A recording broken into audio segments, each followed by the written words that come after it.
종합을 해보면 우리가 뭘 배웠냐면은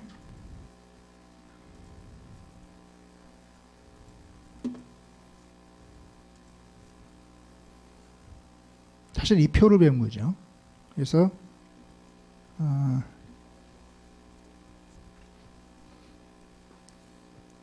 나라에 이렇게 커스텀스 테리토리가 있으면 이 안에 있는 자기 그 관할권에 미치는 범위 내에서의 각종 조치를 취할 수 있는데 이게 아티피셜한 형태의 컴패러티브 어드밴티지를 어느 정도 강하게 창출하는 것도 있고 약하게 창출하는 것도 있고 해서 그 자연적인 상태에서의 내추럴 형태의 그 국가 간의 차이점을 발생시키는 거에 더해서 아티피셜한 차이를 발생시키는 것은 장기적으로 볼 때 글로벌 리소스를 옵티멈하게 얼로케이트 하는데 오히려 장애가 되기 때문에 그러한 조치들을 다자적인 규율을 통해서 규율함으로써 가급적이면은 그러한 조치들로부터 자유로운 내추럴한 상태의 옵티멈 얼로케이션 월드 리소스를 형성시키려고 하는 게 글로벌 통상 체제의 목적인데 뭐 여러 가지 조치를 취할 수 있겠죠. 근데 이렇게 왼쪽에 금지가 되는 조치의 영역이 있는데 주로 이렇게 빨간색으로 표시한 거죠. 커다란 이제 분류를 보면 주로 금지가 되는 조치들은 이 de jure discrimination 조치라든지 딱 보기에 차별적인 조치를 하는 거 또는 그 차별이 형식적으로 발생하지 않더라도 사실상 차별이 발생하는 경우 이런 경우는 그 디스크리미네이션의 원칙에 non discrimination 원칙에 반하기 때문에 금지당하는 영역에 이렇게 속한다는 거죠. 왼쪽에 금지당하는 영역에 이렇게 속한다는 거죠. 그래서 뭐 그런 그 차별이 수입되는 제품 간에 또는 서비스 간에 또는 IPR 홀더 간에 횡적으로 발생하는 경우는 MFN 원칙의 위반이고 또는 수입되어 오는 제품 서비스 홀더와 국내 제품 서비스 홀더 간의 차별이 발생하는 경우는 내셔널 트리트먼트 위반 형태로 발생하는 거죠.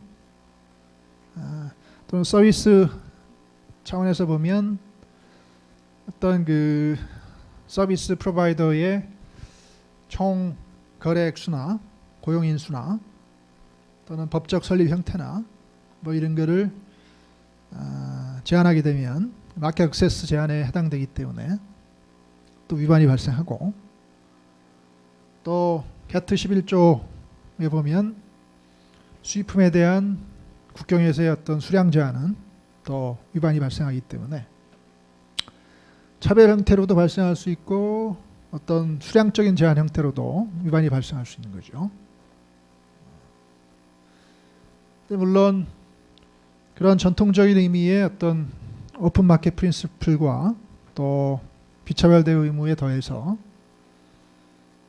어떤 테크니컬 barriers to trade라든지 또는 sanitary or phytosanitary measure 기술 장벽이나 위생 및 검역 조치 영역에서는 추가적으로 미니멈 스탠다드를 정해서 그 미니멈 스탠다드를 충족하지 못하는 조치들은 역시 위반되는 조치로 그렇게 규율을 해오고 있기 때문에 그 기술 장벽 측면에서는 주로 이렇게 필요성 요건을 미니멈 스탠다드 요구하고 있죠. 그래서 네가 이렇게 필요한 만큼 규제를 하는 건 좋은데 필요한 범위 이외에 과도하게 조치를 취하는 것 그 자체를 위반으로 하고 있죠. 아무리 비차별적으로 또 시장을 개방을 해치지 않고 기술 장벽을 설정하더라도 불필요한 만큼 과도하게 취하게 되면 위반이기 때문에 그 새로운 위반의 영역이 여기 이렇게 탄생하는 거고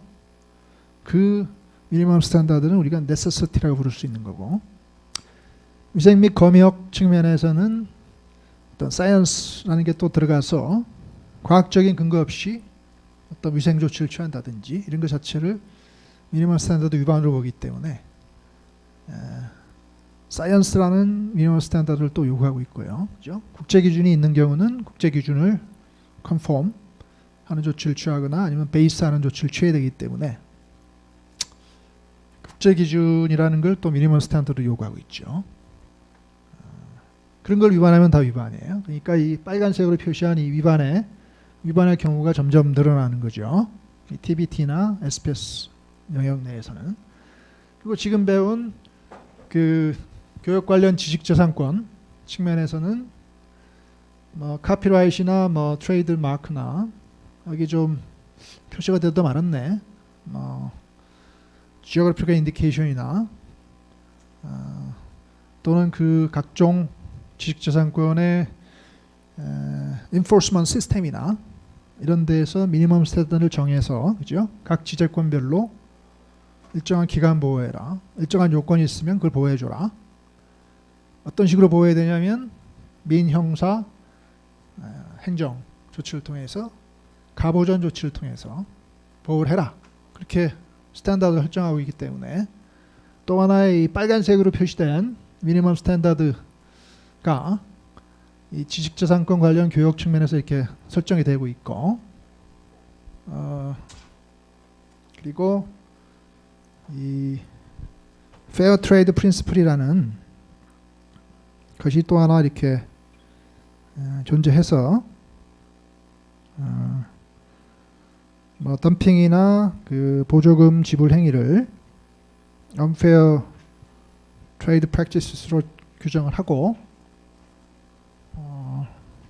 덤핑을 하게 되면 엔타이 덤핑 체제에 의해서 그 덤핑의 효과를 상쇄할 수 있도록 하고 있고 또 보조금을 주게 되면은 보조금을 상쇄할 수 있는 그 카운터밸링 시스템을 허용함으로써 그 fair competition 프린시플을 설정하고 있죠. 또 하나의 이 붉은색류의 하나의 그 원칙이 탄생하고 있고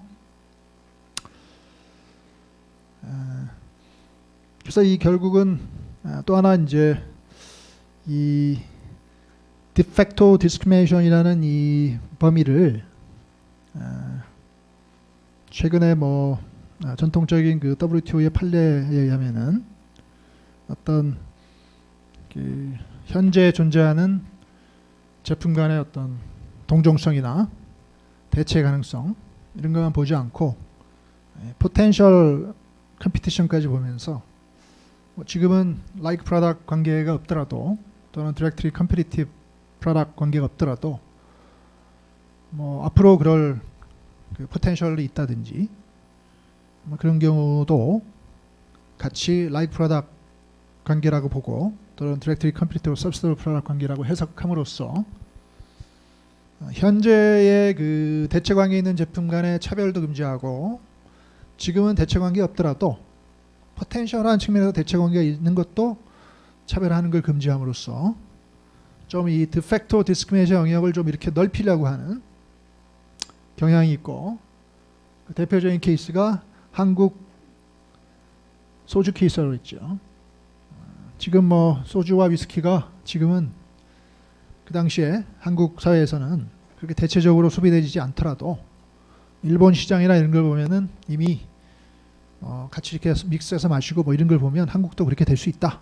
곧 그렇게 하면서 그 포텐셜 컴피티션 관계에 있는 제품이다. 그렇게 판정을 하면서 소주에 대한 세율과 위스키에 대한 세율을 달리한 거는 위반이다. 그렇게 판결했다는 거죠. 그래서 그렇게 포텐셜한 측면까지도 이렇게 커버하려는 노력 그런 것들이 있기 때문에 이 빨간색 영역이 이렇게 오른쪽으로 확대되고 있는 상황이 있는 거고 그 반대되는 경향도 있다고 그랬죠. 비록 짧은 기간 존재했지만 우리가 Aman Effect Theory나 이런 걸 보면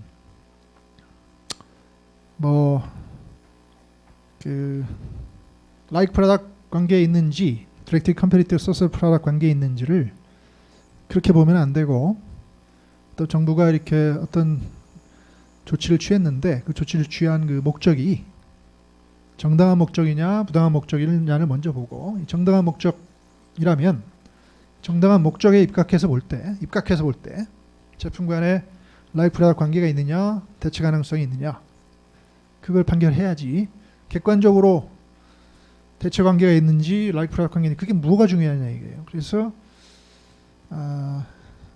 어떤 목적을 취하고 있느냐에 따라서 제품의 이렇게 like product 관계가 분명히 달리 보일 수 있기 때문에 그런 것까지 고려해서 제품의 likeness를 판단해야 된다. 그렇게 주장하는 측 입장에서는 객관적으로 볼 때 like product 관계가 있더라도 그죠? 조치의 정당성이 있으면 그거는 de facto discrimination이 아니기 때문에 전통적으로는 상당히 그 de facto discrimination 많이 속했던 그런 영역일지라도 그런 어프로치를 취하게 되면 이 파란색 영역으로 해당이 돼서 그거는 regulatory autonomy에 해당되는 영역이 되기 때문에 뭐 상당한 부분을 이렇게 왼쪽 영역에서 오른쪽 영역으로 이렇게 뺄 수가 있기 때문에 그렇게 보면은 요 A맨 이펙트 어프로치 취하게 되면 이 왼쪽 영역이 쭈그러드는 거고 오른쪽 영역은 좀 늘어나겠죠. 그래서 이 두 가지 경향이 좀 상반되는 경향이긴 한데 뭐 현재 그 판례 어프로치는 좀 오른쪽으로 많이 가고 있는 건 사실이다. 그렇게 얘기를 했고 이 모든 빨간색 위반에 그 해당되는 그 경우라도 우리가 이 아티클 20의 일반적 예외에 해당되거나 아티클 21의 국가안보 예외에 해당되게 되면 이것도 글자가 막 빠졌는데 21조입니다. 10조가 아니고 이 두 부분에 해당되게 되면 이 파란색 regulatory autonomy에 해당된다고 보는 거죠. 그래서 20조에서 말하는 그 건강을 보호하기 위한 거나 공중 도덕을 보호하기 위한 거나 뭐 고가 가능한 자원을 보존하기 위한 조치나 이런 조치들은 그 조치의 필요성이나 관련성이 인정되고 샤프에서 말하는 적용에 있어서 자의적이지 않고 또 부당한 차별에 해당되지 않는 경우는